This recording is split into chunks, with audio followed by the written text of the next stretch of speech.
जातं सहगण रघुनाथान्वितं तं सजीवं साद्वैतं सावधूतं परिजनसहितं कृष्ण चैतन्यदेवं श्रीराधा कृष्णपादान् सहगणललितान् श्रीविशाखान्वितांश्च हे कृष्णा करुणा सिन्धु दीनबन्धु जगत्पते गोपेश गोपिका कान्त राधा कान्त नमोऽस्तुते तप्त काञ्चन गौरांगी राधे वृन्दावनेश्वरी वृषभानुसुते देवी प्रणमामि हरिप्रिये वाञ्छाकल्पतरुभ्यश्च कृपा सिन्धुभ्य एव च पतितानां पावनेभ्यो वैष्णवेभ्यो नमो नमः।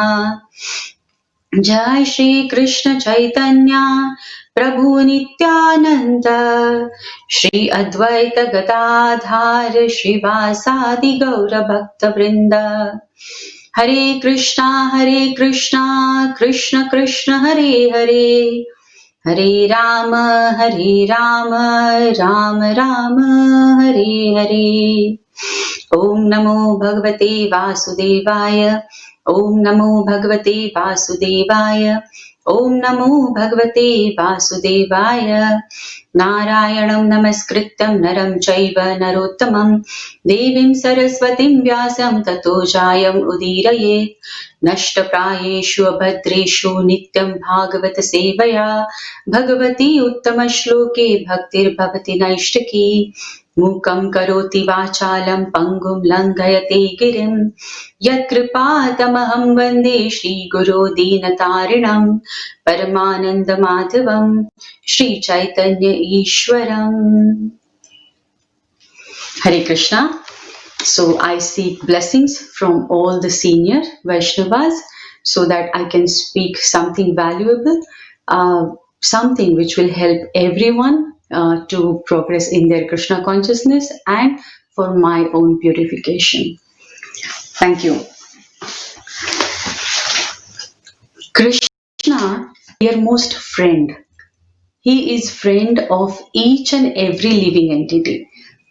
And there is no friend like Krishna because he is there with us each and every moment.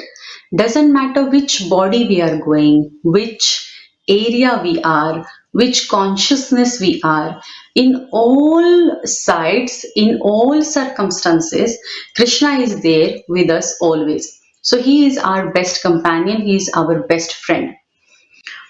Now when Krishna is considering us that when we are considering that Krishna, you are my best friend. Similarly, we should also have that qualification to become Krishna's friend or to follow the instruction what Krishna is giving. Now, if we take the case of Arjuna, Arjuna is a friend of Krishna, very dear friend of Krishna. When he got confused, when he was on the battlefield of Kurukshetra, Krishna didn't directly started telling him Bhagavad Gita. He listened, he heard what he is saying. He is giving so many different excuses. I don't want to fight Krishna because how can I kill my elders? How can kill Bhishma? How can I kill my Dronacharya? How can kill all these Kauravas? And after killing everyone, even if I win, what will I do with that? With whom will I enjoy? So he is giving all these situations to Krishna. This is the reason I don't want to fight. That is the reason I don't want to fight. He is giving all these situations in front of Krishna. And Krishna is just listening. But when he says that now, Karpanya dosho pahata svabhava. Now I'm totally confused. Now I'm taking a position of your disciple. You become my guru. And now please deliver the knowledge. When Arjuna surrenders, Arjuna says that, okay Krishna, now I'm totally confused. Please guide me. That time only Krishna starts speaking Bhagavad Gita. So we should have that qualification to get some message delivered from Krishna, to get some instruction from the spiritual master. We should have that qualification. Otherwise, doesn't matter how many times our spiritual master is telling us or giving us the instruction, we will not be able to absorb that instruction. So we should have certain qualification to receive the instruction. I took the case of Arjuna. Similarly, we can take the case of Uddhava. Now, Uddhava is a very dear friend and a cousin brother of Krishna. Now, he is not only very dear and relative of Krishna, but he is having so many features similar to Krishna. He looks like Krishna. He behaves like Krishna. Whatever Krishna is wearing, he is taking those clothes and he is wearing Krishna's clothes. So, he resembles very much to Krishna. When Krishna left Vrindavan, and he told Uddhava, because Uddhava was following Jnana Marga. He was detached from everything. And he didn't want it to get entangled into Karma Yoga. He was totally detached. And Krishna sent him to Vrindavan. He said, okay, you go to Vrindavan, you meet everyone in Vrindavan. And so that Uddhava even wore Krishna's dress. Krishna even gave him his chariot. And Krishna said, okay, now you go to Vrindavan and you deliver the message to these gopis. Tell them, don't worry. Why are you worried? And give them Brahmajnan.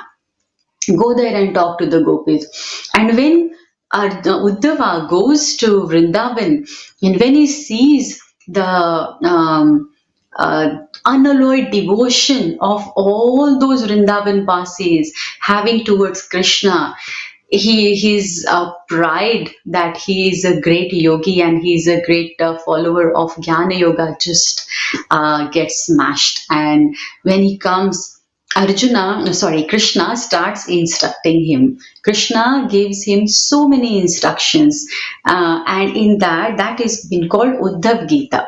So when whatever instructions Krishna has given to Uddhava, that has been called Uddhav Gita. So in those instructions, Krishna is giving so many instructions, so many different yogas. Mystic yoga, what is Varnashrama system, what is Jnana yoga, what is Bhakti yoga.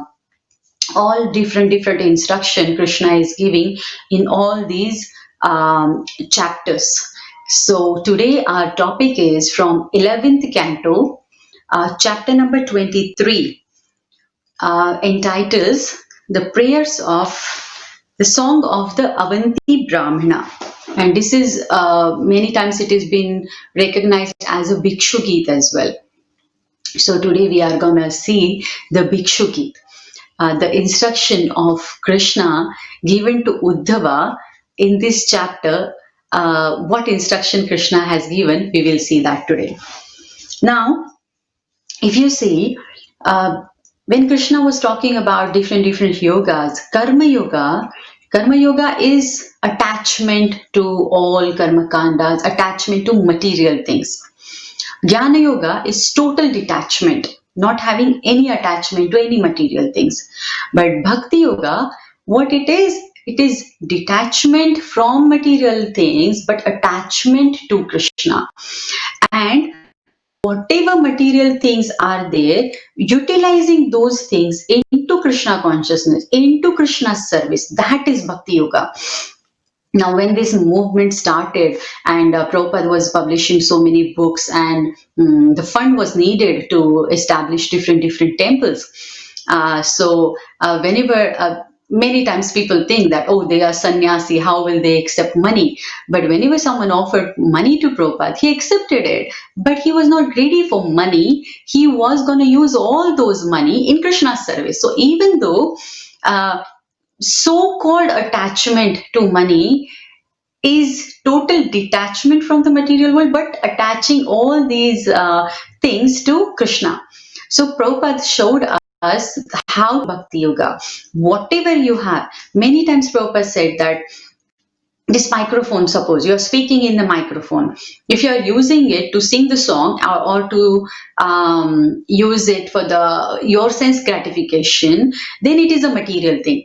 But when you are speaking Krishna Katha in it, it becomes spiritual.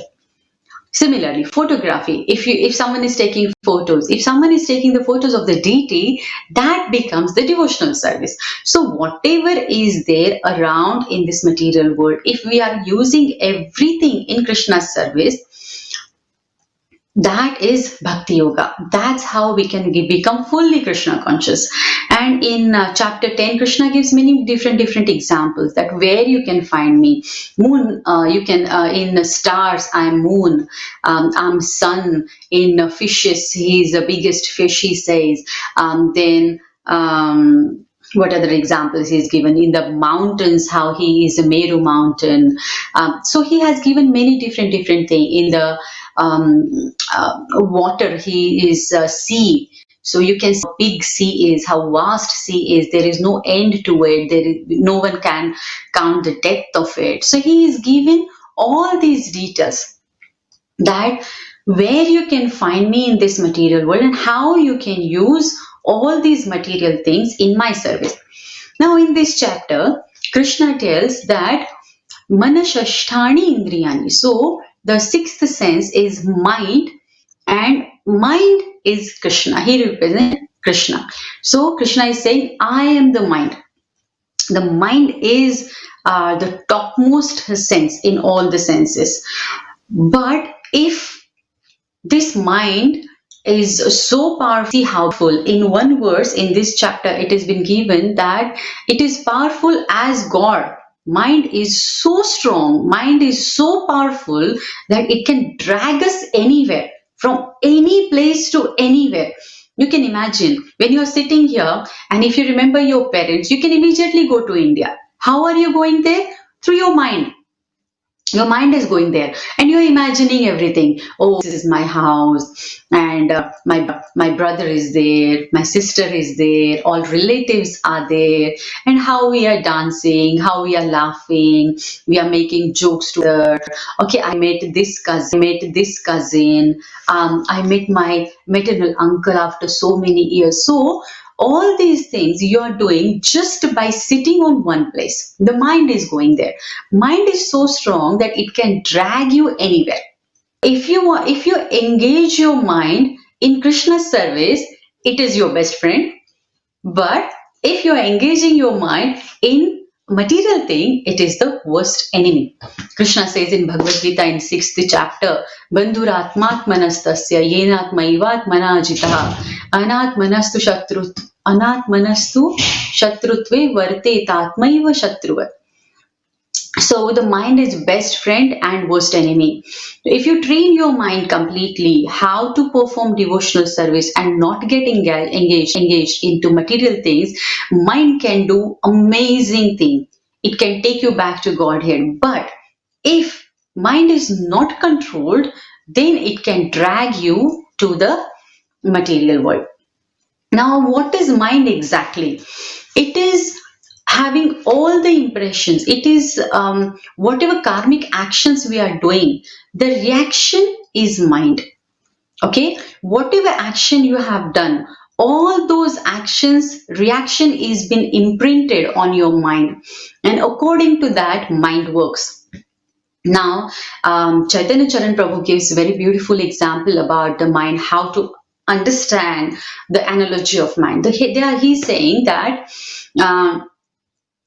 when you're having computer, you have a Chrome or you have a Safari. When you open that tab, if you want to see Google, you just type G there or GO, automatically Google comes.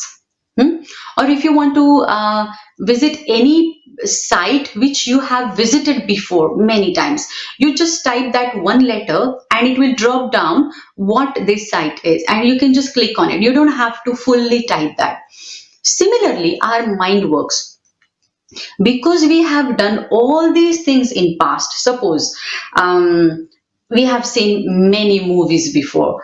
Suppose I was singing many hit songs before, or many different material activities, shopping, going around with the friends, and having fun, or swimming. Many activities, suppose we are doing. All those activities are imprinted on our mind. Okay, so how do we get that desire? When you just see that, oh, someone is swimming, I want to swim. You go there, you swim, okay, you come back. If you are saying, oh, this movie has released, mind will say, okay, I want to see that movie. We have done those actions so many times in our previous life. It is fully imprinted in on our mind. That mind is giving those desires. Okay, I want to do this, I want this, I want to do that. But after certain period, we don't find any pleasure in that. We are doing the things again and again and again, but don't find any pleasure in that. But still our mind doesn't listen. Mind keeps telling us, don't worry, maybe this time you didn't get any pleasure, but next time if you do that, you will surely get pleasure in it. Keep trying, you will get pleasure into it. Listen to me. This is how mind fools us. So this chapter, Krishna is instructing Uddhava how to control the mind. And when you are controlling your mind, then you can do anything in this material world. You can go back to spiritual world very easily when you are in the control on your mind. So this chapter is fully dedicated how to control the mind. That is the best message out of it we are getting. And I would like to read the Falashruti of this chapter, because many times we are interested, if I'm reading it, what am I going to get? So, at the end of this chapter, the Falashruti has been given.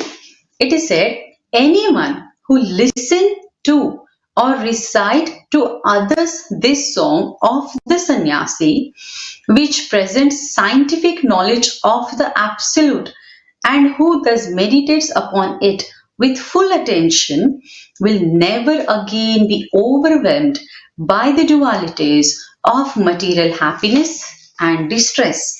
So this is the Falashruti of this chapter. We should have close attention to each and every chapter of Bhagavatam, because every chapter is having Falashruti. Every chapter is going to teach us a great lesson and taking us closer to Krishna. The more seriously we read, the more seriously we take all the instructions, the more and more closer we are going to Krishna with that. So this chapter is narrating a story of a Brahmana. His name is Avanti. He is a Brahmana. He is from the place called Avanti. So that's why it is called the story of an Avanti Brahmana. This Brahmana, even though we know that Brahmanas are not that rich, Brahmana always begs alms and they teaches Vedas and different knowledge to others, and whatever they are getting out of that, they just take care of their lives. And in Vedas, it has been written that what Brahmanas used to do in a whole day, whatever they need, they will use that, and remaining they will just throw it because they don't need it, they can't keep it. So that is the quality of Brahmana, that Brahmajanati so Brahmana. So they don't want to keep access material things with them. So this is Brahmana, but this Brahmana is very different. This Brahmana is very rich, and he is basically into the agriculture business and having so many different businesses, and earning so many money. But the thing is that this Brahmana is not spending a single penny, not spending money at all, for his family, for his wife, for his children, for any relatives, or not even for any religious activities. He's not spending money at all. The money is just sitting on his cupboard. He is just saving the money. Don't know for what, but he's just saving the money. He's completely miser, not using money at all. We will go verse by verse and read the translation because it is very beautiful story, and it is many instructions have been given in this chapter. So this story is being told by Krishna directly to Uddhava, that how this Brahmana was there and how he was so tolerant, how he tolerated all the offenses done by common people, and how he was completely fixed to his Krishna consciousness. So, as I told before, that we need to have certain qualification to understand this knowledge or to receive this knowledge. When Krishna saw that yes, Uddhava is ready to receive this knowledge, then Krishna started instructing all these messages to Uddhava. Okay, so here Krishna is telling that mm, it doesn't matter if you hurt someone, or if you hit someone rather than hurting. If you hit someone, maybe you're fighting with someone, physical fighting, and you're just slapping the person, and you're throwing some sharp words to the person. What will hit us badly?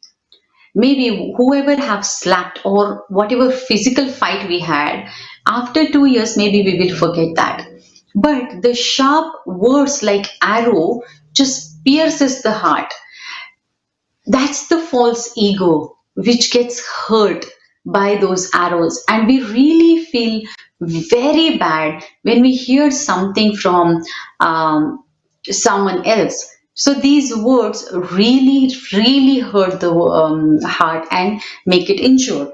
So Krishna is saying that sharp arrows which pierce one's chest and reach the heart do not cause as much suffering as the arrows of harsh insulting words that become launched within the heart when spoken by uncivilized men. Many times it happens that many different people, we are surrounded by so many different people. We can't judge anyone whether he is qualified or not, whether he is having any qualification to hurt me or not, or what that person is. Maybe whatever we are feeling, that okay, this person is very low class, but suddenly next time you will find that he is a very elevated devotee. So we can't really judge anyone. But if someone is saying or talking very rudely to us, that hurts a lot, and that just ties a knot in our heart. Granthi, it makes the granthi, hard knots in the heart, and it becomes very hard to remove those knots. That need only Krishna consciousness. Only Krishna consciousness can remove those hearts, nothing else. So Krishna is telling Uddhava that it is very hard to forget someone else's bad words. When uncivilized person is talking something nonsense to you, it is very hard to accept that. And in this regard, most five story Krishna is telling, and he's saying that one certain sannyasi was insulted in many ways by impious men. However, with determination, he remembered that he was suffering the fruits of his own previous karma. I will narrate the story to you. Okay, so Krishna is saying here that this sannyasi got insulted by so many people, by so many uncivilized people, but still he tolerated everything, tolerated all those insults just and just for Krishna consciousness, just and just to remember God continuously, just and just so that he can go back to Godhead very easily. He insulted, he paid all those insults. Chaitanya Mahaprabhu says many times, Trunadapi sunichena, tarorapi saheshnuna, amanina manadena kirtaniya sadahare. When we are humble than the blade of grass, tolerant like a tree, that position only, in that position only we will be able to remember Krishna, we will able to remember the or chant the glories of Lord continuously. Otherwise it's very hard. If we are having all those knots in our heart, or greed, anger, lust, if we are having all those things in our heart, it is very, very, very hard to remember Krishna every time. And one of the sannyasis, Swami Vivekananda, he wrote one quote just recently I came across, and he was saying that our heart is not a dustbin to keep anger, greed, lust, arrogance, all these things in our heart. It is not a dustbin, or in our mind. Mind is not dustbin to keep all those things, but it is a very treasure box. We have to keep love in it, and love for God, love for everyone, love for each and every living entity. So that's what we have to learn. That's what we have to train our mind. Very difficult, but not impossible. And Krishna is helping us. He is giving us all the methods how to do it. In the country of Avanti, there once lived a Brahmana who was very, very rich and gifted with all opulence, and who was engaged in the occupation of commerce, but he was miserly, lusty, greedy, and prone to anger. All these three qualities, lust, greed, and anger, can take person to hell. We know that these are the qualities, rather these are the um, uh, it disqualifies the person to become a devotee. We can't become devotee if we are having lust, greed, anger in our mind. So he's saying that this rich person, this Avanti Brahmana, was having all those things in him. He was getting angry many times. He was getting greedy. He was prone. He was lusting, and all these things happens just because of money. Money makes person absolutely mad. We have seen the pastime of Nala Kuvera and Manigriva, where these are the Kuvera's sons, lusty, absolutely in a drunken position, not caring for anyone what they are doing, mad because of money.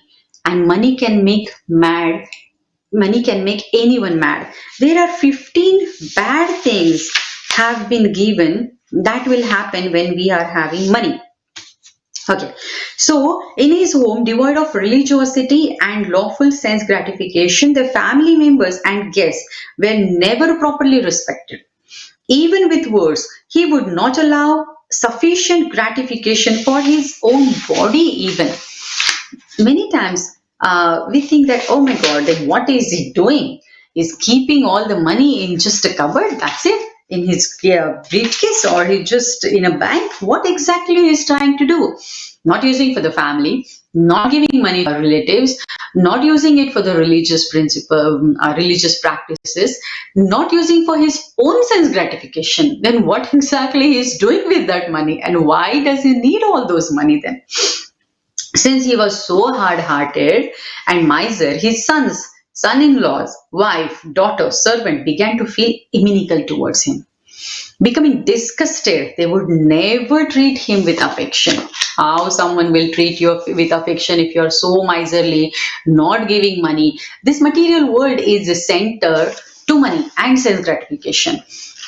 People get attracted to that person only who is having either money or beautiful body. So where you can satisfy your senses, or you can enjoy your senses with money. So these are the two things. And now this Brahmana is having so much money, but he's not utilizing, not using his money at all in the service or in anyone's satisfaction. Why will anybody be happy? Many times, in many examples, Prabhupada has given that how these relations are like rod, or what you call a lock in a river. All these locks are coming together for some time and then again getting dispersed. So whatever the relation we are having, these relations are on the bodily base. It is not having any spiritual relation is not there. It is just a bodily relation. My mother, biological parents, they are my biological parents. My brother, my sister, or any other, they are just having relation to this body, not having any relation to the soul. And that's why Krishna was telling in Bhagavad Gita that why are you crying, Arjuna? They are not dying, because nainan chindanti shastrani nainan dahati pavaka. The soul cannot be killed, it cannot be burnt, it cannot be withered. So why are you worried? body is just getting, you are getting rid of the body, not the soul. It's eternal. So we have to understand this principle that in the material world is centered around money and sense gratification, but we have to transfer that center to Krishna. So even though we are in the material world, we will be, that state is liberated. I got one beautiful quote. In that quote, it was written that what is death and what is liberation. So death means you are having so many desires, unfulfilled desires, and you leave the body, that is death. Okay, so you will pass on all those desires and you will get the next body. And liberation is no more desires, but still you are having this body, that is liberation. So desires are finished, and when the desires will finish, that is liberation itself. So even that time, even though you are in this material world or you go back to Krishna, doesn't matter. When we are continuously in the service of Krishna, that itself is liberation. And devotees are not aspiring for liberation even. They are aspiring for the continuous devotional service. They want to serve Krishna continuously. They don't want anything else. They don't want mukti. They don't want liberation, different kinds of liberation. No. Krishna, we just want your service. We just want to preach. We just want to distribute books. We just want to serve Chaitanya Mahaprabhu. That's it at the moment. No other desire than that. And when we are having that type of desires, then we don't have to worry about the material things. But when the center is money, that person is always in anxiety. That person will always get angry. That person will always get upset. Why? Because he is thinking that who will protect my money? I have to take care of my money. If someone is stealing the money, he gets into the anxiety. And all the problems are because of money. But when we are serving Krishna, no anxiety, no problems, because material needs have been taken care of Krishna. Krishna says, Ananyas chintayanto mam, ye jana paryupasate, tesham nityabhiyukta mam, yogakshemam vahamyaham. Whatever you need, I will provide, and whatever you have, I will protect it. So we just have to surrender unto Krishna, and no need to worry about material things, but have all spiritual desire, how we can serve Chaitanya Mahaprabhu's mission. So this Brahmana is so attached to his money, so greedy, so lusty that he is not ready to spend a single penny for any other relatives. And the magnanimous is saying, "O magnanimous Uddhava, by his neglect of these demigods, he depicted his stock of piety and all his wealth. The accumulation of his repeated exhaustive endeavor was totally lost." And in next few purports, it has been given that few relatives snatched his money, few relatives stole money from him, and he got some calamities, some different natural disasters happened, a fire in the house and different type of occasion misfortune. And the effect of time here refers the destruction of agriculture crops. So like that, he lost all his money. And in that purport, in the text number 10's purport, it has been given, the very beautiful line has been given here. It is said that Brahmana had a tress of piety directed at the Supreme Lord with hopes of liberation. That pure portion of the branch of his piety remained unwithered, eventually giving the fruit of knowledge. So this shows that whatever activities, whatever training we are getting, that will definitely help us somewhere. Many times we get worried about our kids. Many times we feel that, oh my God, we are training our kids in Krishna consciousness. When they will grow up, will they become a devotee? Will they take up Krishna consciousness very seriously or not? But we really don't have to worry. We have seen the example of Ajamila. He was a great Brahmana. He was trained in all Brahminical qualities before. After that, he got engaged into all material things. But later on, when he saw Yamadutas and Vishnudutas in front of him at the time of, he just recalled all those activities, what he has done. And then he regretted why I committed so many sinful activities. But the training was there. So the remaining time, whatever he got, 10, 11 years, he completely surrendered himself to Krishna's service. And same thing is happening here as well. Even though the money what the Brahmana is getting, or the money anyone is getting, is because of the piety, or is because of whatever good activities that person has done in his previous life, because of that he is getting that stock of money. But here, because he is not using his money in religious activities, he is not satisfying anyone, the stock of piety is withered, and now he lost everything. But there was another stock of his piety, which was uh, directed to the Supreme Person, Supreme Lord, with the hope of liberation. That didn't get withered. So that is going to help this Brahmana to get detachment. Okay, so we'll go ahead. Now, finally, when his property was completely lost, he who never engaged in religiosity or sense gratification became ignored by his family members, and thus he began to feel unbearable anxiety. Having lost all the wealth, he felt great pain and lamentation. His throat choked up with tears, and he meditated for a long time on his fortune. Then a powerful feeling of renunciation came over him. The Brahmana spoke as follows: "Oh, what great misfortune! I have simply tormented myself uselessly, struggling so hard for money that was not even intended for religiosity or material enjoyment." Okay, so here this Brahmana is regretting that why he haven't used his money at all for any religious activities, or any material enjoyment. He haven't used anything. Now, okay, I'll go to the next and then I'll talk about that. Generally, the wealth of misers never allows them any happiness. In this life, it causes their self torment, and when they die, it sends them to hell. Whatever pure fame is possessed by a famous, and whatever praiseworthy qualities are found in virtuous, are destroyed by even small amount of greed. Just as one's attractive physical beauty is ruined by the trace of white leprosy. In the earning attainment, increase, protection, expense, loss, and enjoyment of wealth, all men experience great labor, fear, anxiety, and delusion. Many times, many sannyasis have given this example about the devatas, and somewhere in this chapter as well, in the purport, it has been mentioned that how demigods also want to come on this earth as a human being and become a devotee of Krishna, because they are on the higher planet.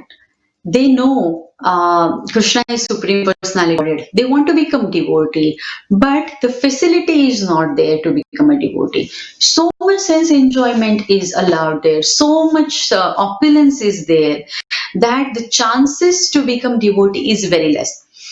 This many times teaches us, whenever the problem comes in our life, we really get depressed, tense. Why this happened to me? Why Krishna is testing me? Or why I'm not having that much money? Why I'm not having good health? Why I'm not having this? Why I'm not having that? But from that, we have to understand a very good point. This is the center of the floating planetary system. We are in the center where misery and happiness is equal.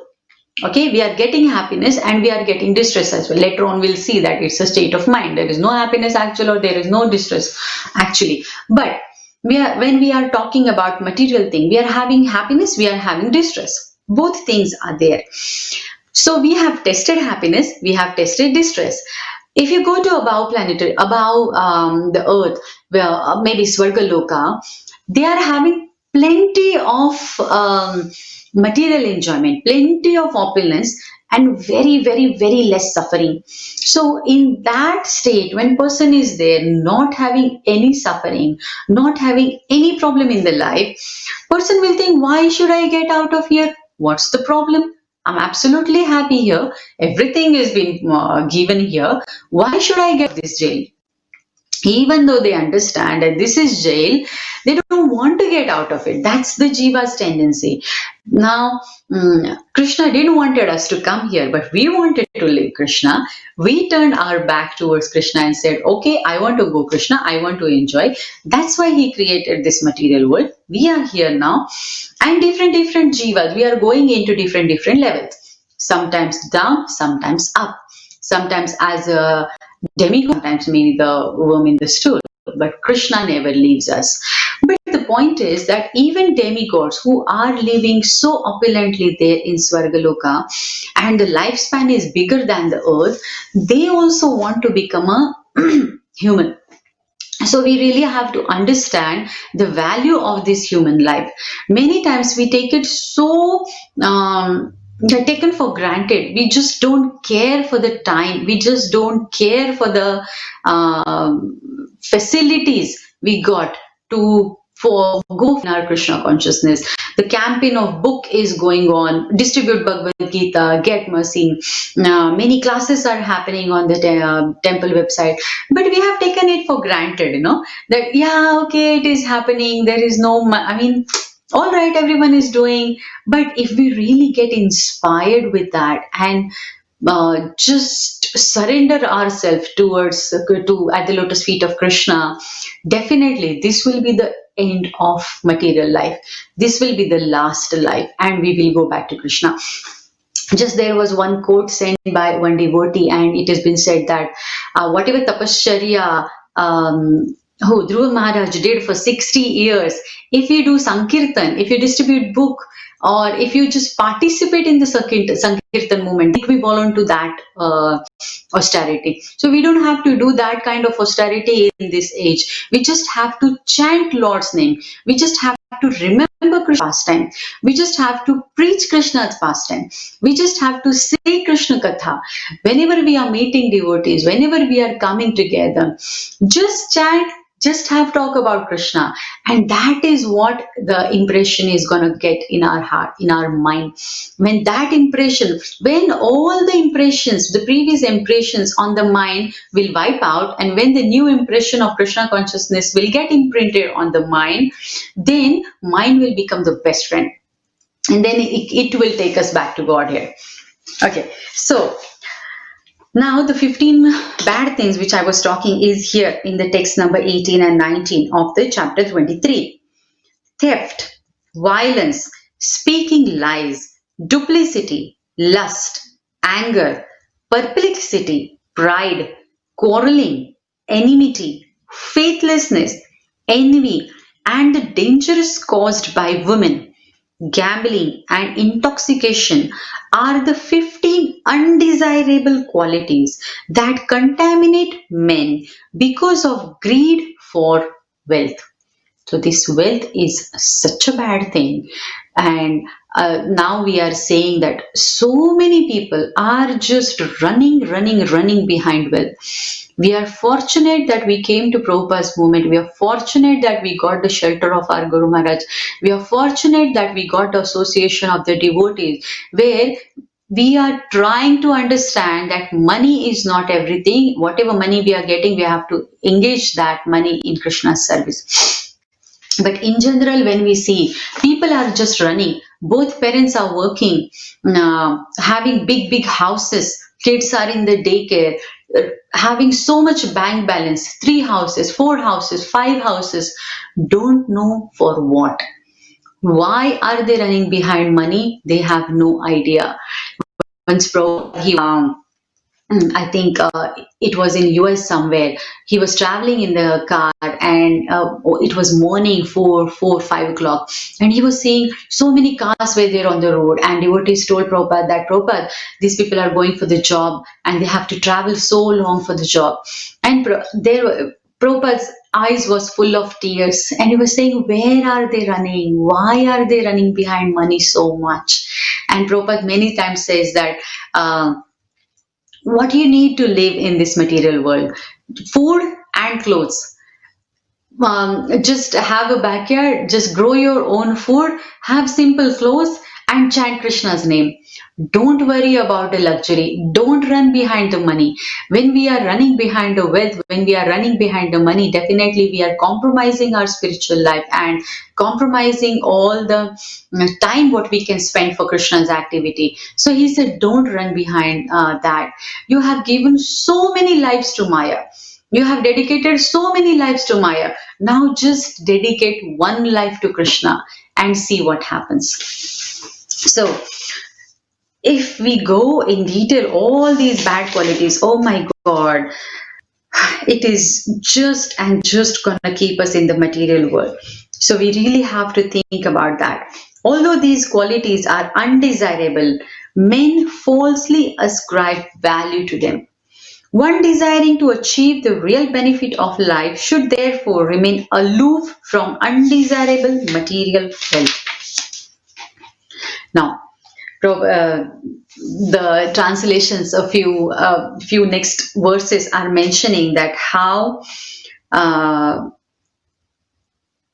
relatives, uh, parents, friends, and a brother, wife, uh, even the man's brother, wife, parents, and friends united with him in love will immediately break off their affectionate relationship and become enemies over a single coin.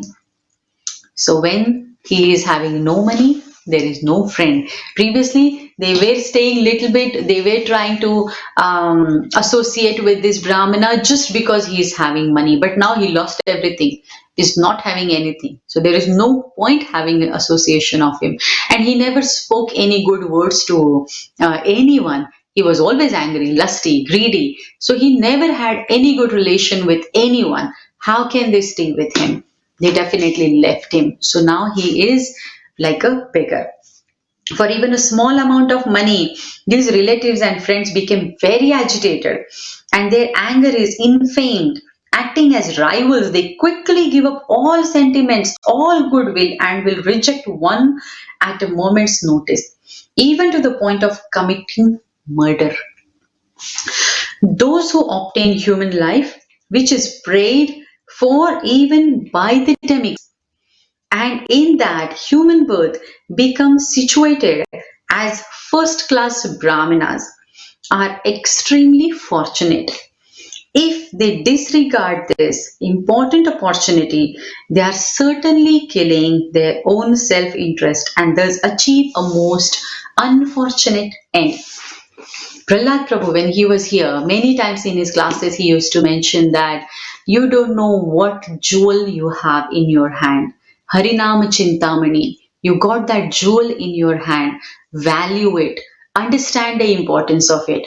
At the moment, we are like a child. We don't, especially I can talk for myself, don't understand the value of that. When you are saying Krishna, when you are saying Rama, Krishna is directly present in front of us. When we are chanting that connection, we are establishing that connection directly with Krishna. Krishna is present, Krishna is dancing on our tongue when we are having that kind of connection, when we are chanting with full dedication. So, when we are having this valuable gem of Harinam in our hand, we are not valuing it. It is valuable, but we don't know the value of it.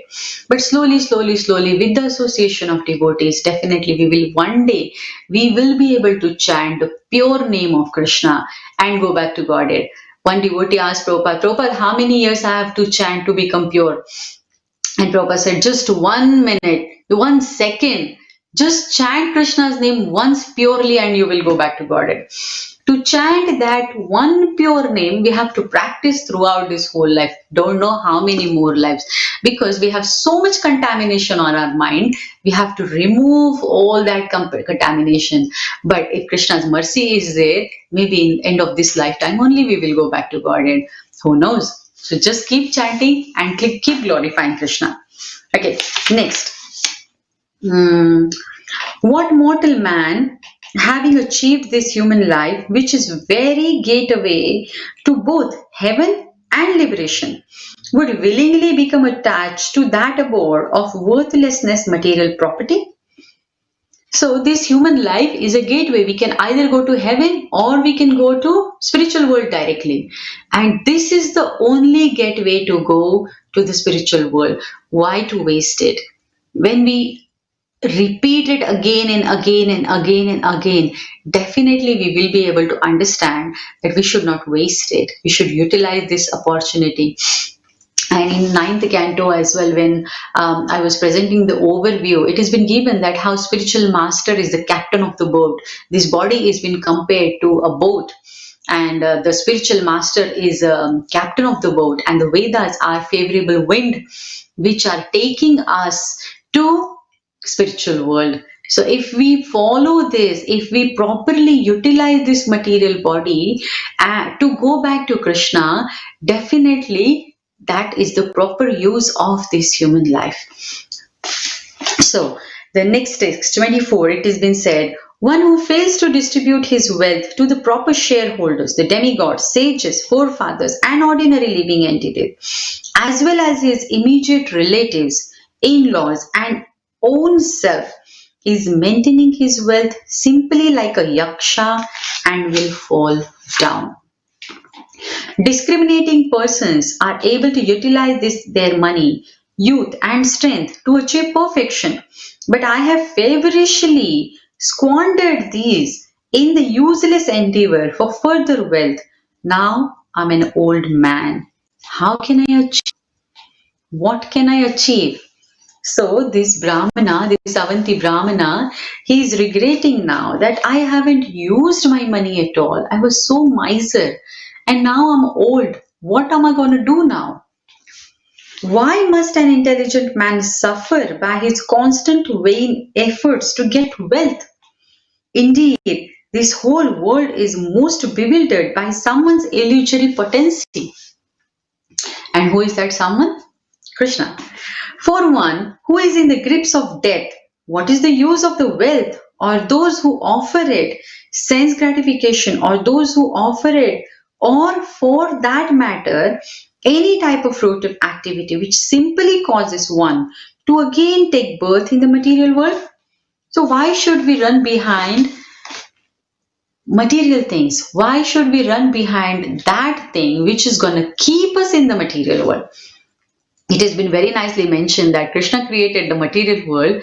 There is no jail, there is no bars, no shackles, but still no one runs out of it. No one wants to go out of it. Everyone wants to be there. They are feeling that it is a beautiful jail, but Krishna is coming again and again and again through different devotees, different acharyas, and giving the message, come out, come out of this jail. This place is not for you. And we have to take this opportunity very seriously and do Krishna Katha. So now from text number 33 onwards, it has been given that how badly this Brahmana suffered and how people behaved with this Brahmana so badly. We will see. If there is any time remaining in my life, I will perform austerities. Now, this Brahmana is thinking in his mind, and he is saying that what he is going to do. He has wasted all his money, everything has been gone, and now he is not having anyone. Lord snatched away everything. But in his mind, somewhere, he is very much thankful that he did that because of that piety which he is having to go towards Krishna, to go towards the liberation.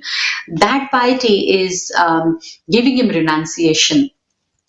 And in that, he is thinking that, oh, I wasted all my life. I haven't used my money. Now I have very less time. Let me use that. The Supreme Personality of Godhead, Lord Hari, who contains within himself all the demigods, must be satisfied with me. Indeed, he has brought me to this suffering condition and forced me to experience detachment, which is the boat to carry me over the ocean of material life.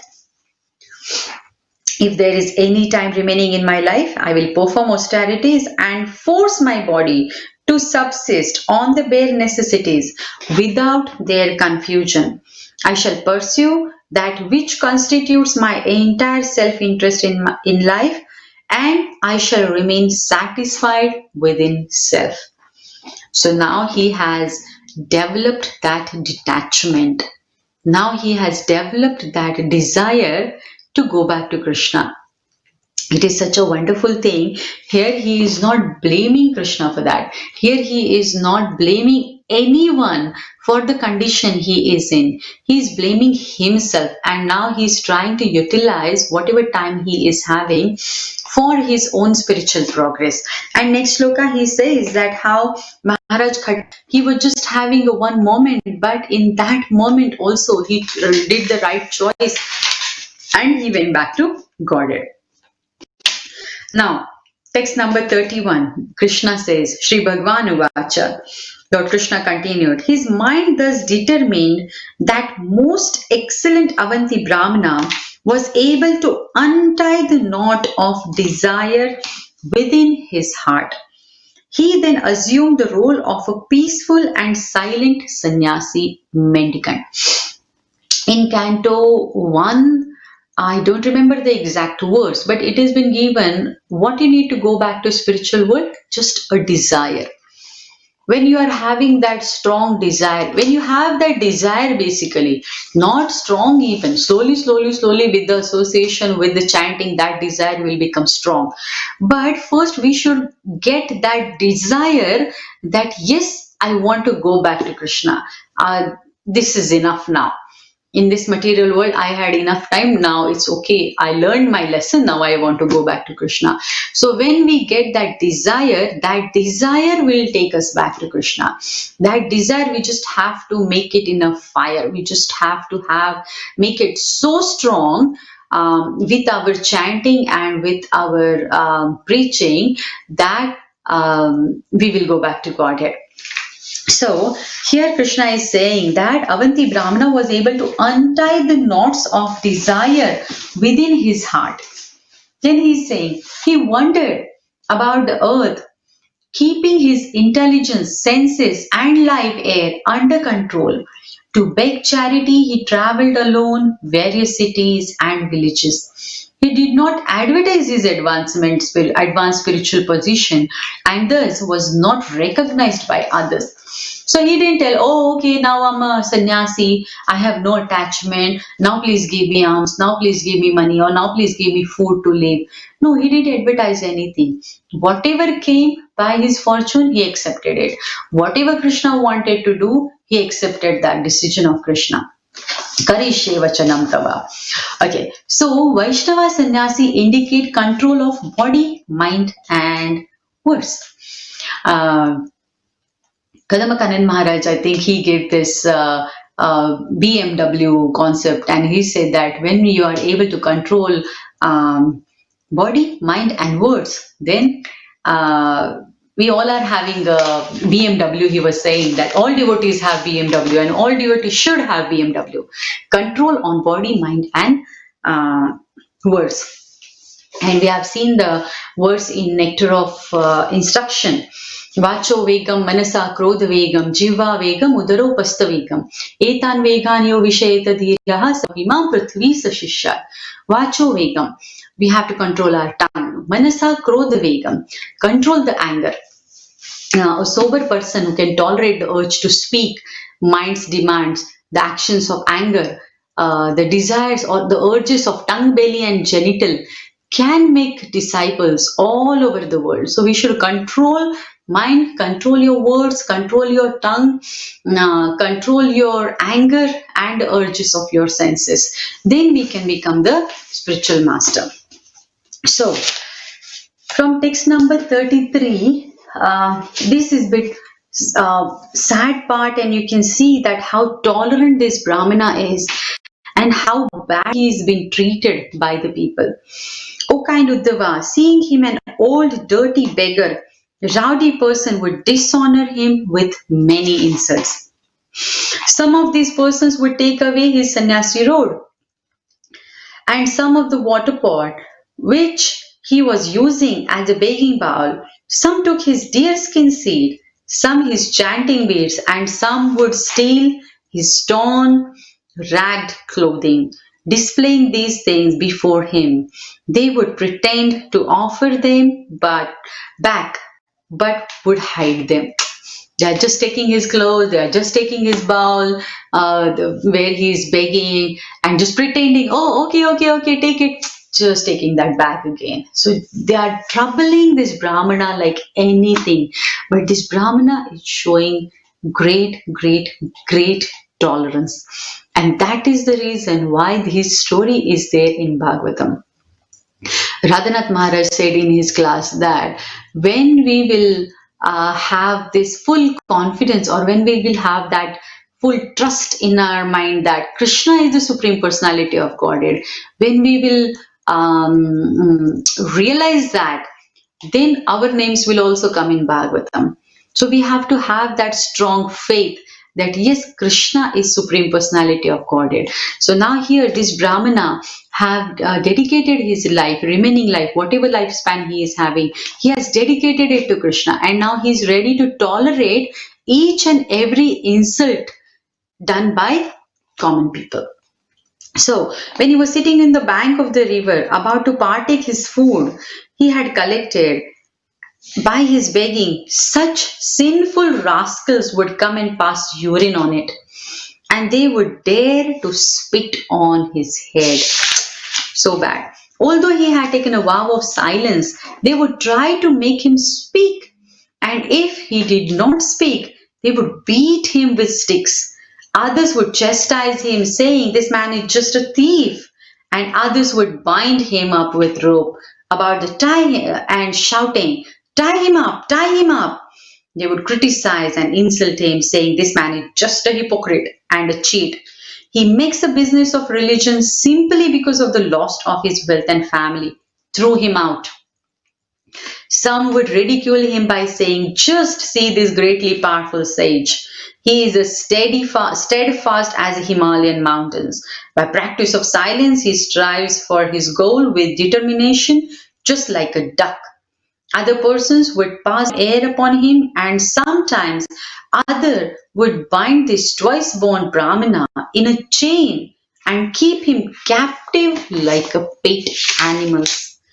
Oh my God, who will be able to bear that? But he is in Bhagavatam, so he paid all these things. Dronadapi sunichena. The Brahmana understood that all his suffering from other living beings, from the higher forces of nature, and from his own body was unavoidable, being allotted to him by providence.